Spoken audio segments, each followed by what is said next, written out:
the amazing things about homeschooling is that we have so many options available to us for how we're going to teach and how our children are going to learn.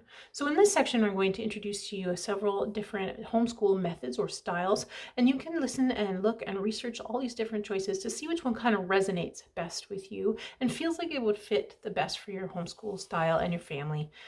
Okay, I will take some time to talk to you about what it is, what that style is. We're going to talk a little bit about some advantages and disadvantages, and I'll give you some resources so that you can research a little bit more.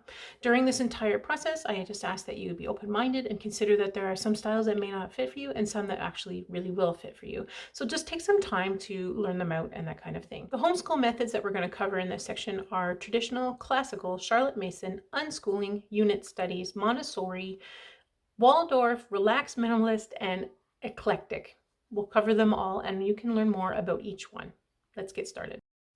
A traditional approach is essentially trying to replicate the learning experience of a public school classroom at home. So you use textbooks and workbooks, you do assignments and grades, and you often fill out the day the same kind of structure as you would have at school. They generally tend to follow a similar scope and sequence to an actual curriculum outline set by the government, although it may not match exactly the one set by your government, depending on where you're living. There are basically two options for who teaches your child with this method. There's either you as the parent following along with the teacher guide that comes with the curriculum, or you can do teacher-led. Most people, when they start homeschooling, tend to fall into wanting to try this method because it's familiar and comfortable and it kind of follows the same idea of how their learning experience was. If you do parent-led, that means you follow the curriculum plan and teach for yourself, or you can do teacher-led programs which are run as online academies or distance learning. This method of homeschooling can include a box curriculum that has the textbooks and workbooks for you, either that or a distance education or correspondence courses.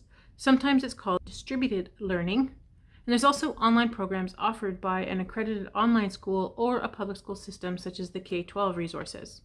The benefits of this is that it's familiar as it follows a similar format and ideas to the common experience in school. It's easy to use. Most of the time you know what you're going to do each day and you can open and go with your curriculum. It's usually easy to buy since you can buy a whole grade of school subjects at once, and it's safe because you're kind of knowing that your child is meeting the expectations that they would when they're at school, and it kind of allows for an easier transfer if you decide to send your child back to school. But the disadvantages are that it can be quite expensive to purchase a box curriculum for each grade, and it can be boring if your child doesn't do well with textbooks and workbooks or an online classroom. They don't really allow for a lot of learning differences or preferences. It can require a lot of work from your child each day, which could lead to frustrating and conflict. If you have an unstable or limited internet, you might not be able to connect to the class as well, and it can put a lot of pressure on you as a parent, which could lead for more burnout. It really doesn't allow for the flexibility of interest or curiosity since you have deadlines and a specific work schedule. The classical education method of homeschooling is based on the historical concept known as the trivium. This focuses on logic and reasoning as the center of learning. It's broken up into three main stages: the grammar stage, the logic stage, and the rhetoric stage, focusing on different skills as child grows and develops. The grammar stage is for the early years up to about the end of elementary school. The focus at this point is the important building block foundations for future learning. Taking advantage of a child's natural ability to absorb information at this stage, many of the lessons focus on rote learning and memorization, such as spelling rules, mathematic facts, capital cities, that kind of thing. It's about repetition and learning facts. Next is the logic stage. This is when children are curious about why things happen and want to know more about cause and effect. It's a good time to learn how to critique things they read, the scientific method, and figuring out why things happened in history. It focuses on the development of abstract thought.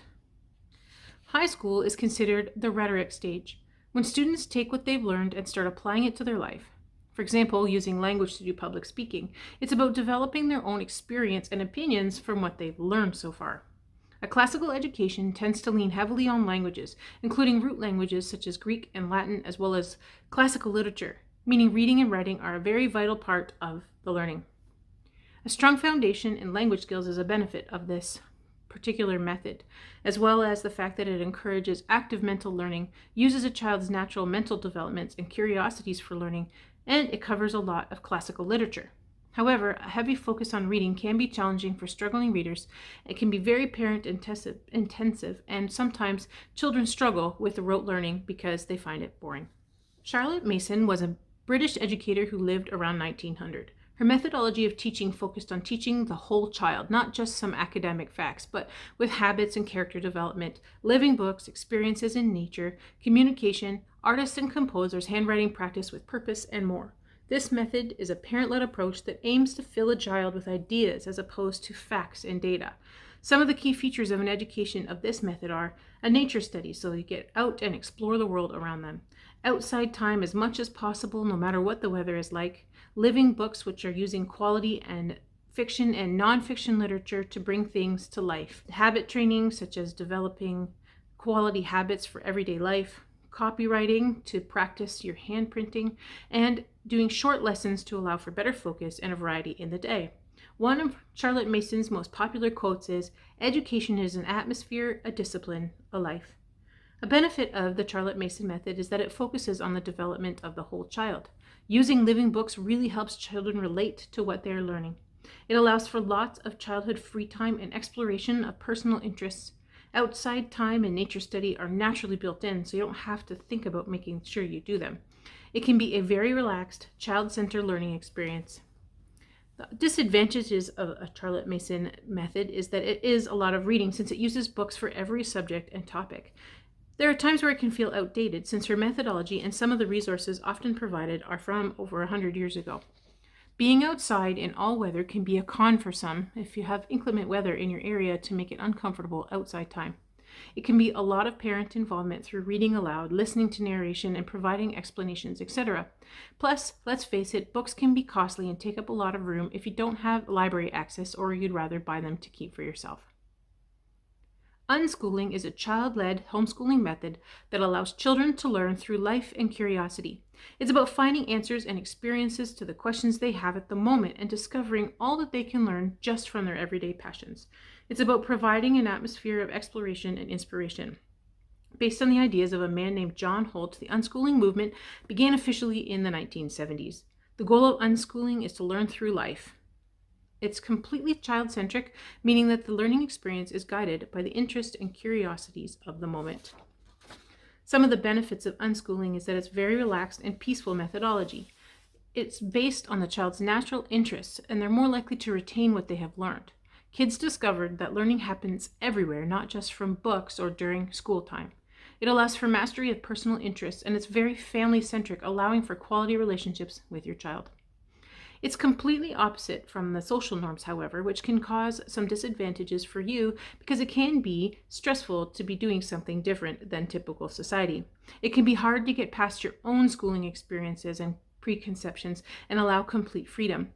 It can be time intensive as a parent to be involved, especially with multiple children, because you are a facilitator instead of a typical teacher. It can leave gaps in what is considered a traditional learning expectation, if that matters, and it can also be harder to meet homeschool regulations in some provinces with a complete unschooling approach because you have to make it work with the requirements. Unit studies are an all-encompassing, focused approach that uses resources from all areas of a curriculum wherever possible and provides an in-depth learning experience. Often these studies start with a core resource book and then dig into extras involving hands-on activities where possible and expand through many subjects like math, language, history, geography. A unit study approach involves creating a series of activities and learning experiences that all point back to a single generalized topic. For example, a study on weather could include creating some weather instruments, going on a field trip to the local weather station, watching documentaries on storm chasers, reading a historical fiction book about a weather-related event, a weather journal to record the weather each day, comparing findings with weather predictions, and comparing historical weather data to current details, figuring out how to convert temperature from Fahrenheit to Celsius, doing an experiment that explains the water cycle or how to create a cloud, painting pictures of what their favorite weather looks like, examining different weather patterns and learning how to predict the weather with clues, doing crafts about different styles of clouds, watching the Weather Channel to follow up weather-related news, volunteering to do post-storm cleanup, and playing games on the computer about weather. The idea is to dive into a topic and explore as much as possible in detail. Many people enjoy using unit studies specifically just for subjects like history and science. The goal then is not to pull in all the different subjects, but to ideally focus on one particular topic. Benefit-wise, unit studies are great for families with multiple ages because everyone can learn the same thing while adapting activities to various levels. It can focus on the interest of the child, making it more child-led. A wide selection of activities allows for different learning styles and is particularly great for hands-on learners. Unit studies can also be pretty cost efficient because you don't have to buy curriculum and you can use a wide variety of resources. Often, you can create long-term positive memories with the learning of your child, and many unit study lessons can be downloaded offline or printed out instead of needing large books. On the disadvantage side, it can be a lot of planning and prep work for a parent to do a unit study. It has the potential to be quite messy from all the hands-on activities, and if your family has different age ranges, older children can feel like they might be held back in the group learning sometimes. It might need to supplement unit studies with additional content for things like math. The Montessori method of homeschooling aims to follow the standards created by Dr. Maria Montessori in the early 1900s. She believed in creating an environment that encouraged self-directed learning opportunities through hands-on play-based activities. It focuses on experiences, not on being taught. Dr. Montessori set up a series of standards and expectations for students in her classes, like an environment of learning. The whole room of activities that a child could pick from throughout the day in whatever order they wanted. There's a place where a child can focus and concentrate on the things they've chosen, space for them to work independently and collaboratively, and encouraging independence and self-interest. Her classrooms were multi-age classrooms, so allowing for younger students to learn from and model after older students, and to have peer socialization. The Montessori method uses quality hands-on materials that are very tactile and sensory-based, child-sized, and self-correcting if possible. And it also includes limited access to technology. The curriculum tends to focus on 5 main areas: practical life skills, mathematics, sensory, language, and culture and science. A benefit of the Montessori program is that it allows children to really focus on independence. Children learn well because they're doing things that interest them. It's a neat and tidy environment. The multi-age classroom works really well with the homeschool families that have multiple children, and it follows a child's skill level instead of a specific curriculum checklist. However, it does involve a lot of parental planning and prep to set up the centers. It's specifically designed for younger children, such as preschool and early elementary, and may not be able to be used as easily in the higher ages. This approach is much more intentional and doesn't really allow for imaginative play. Instead, it uses focused activities for play. Manipulatives can be quite costly, and for some people it can be hard to know what your child should know when because it doesn't use a specific curriculum. The Waldorf method of homeschooling was created by an Austrian man named Rudolf Steiner in 1919 when he first opened his school. He believed that education should be inclusive of the whole child, head, heart, and hands, while focusing heavily on the arts, folklore and mythology, and the natural world. In a Waldorf curriculum, reading is delayed until later into the 2nd grade, focusing instead on oral stories and understanding of letters and writing first. Arts are interwoven with all the other subjects to help make them more tangible and beautiful.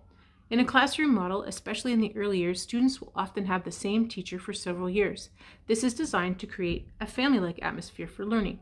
There are also some unique features included in their education, such as movement with language, the inclusion of handiwork such as knitting, an early introduction to world languages, and an intentional block of time each day set aside for teaching and learning.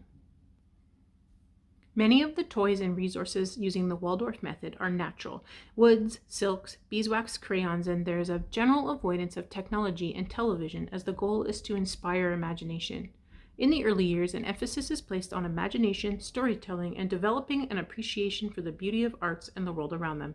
In the older grades, art skills are refined as students turn things they've learned into various subjects into beautiful textbooks. High school is where the students are believed to fully grasp more abstract thoughts and learning. The combination of academics with the arts makes learning memorable in the Waldorf method. It encourages looking at things from different approaches, leading to an ability to think outside the box.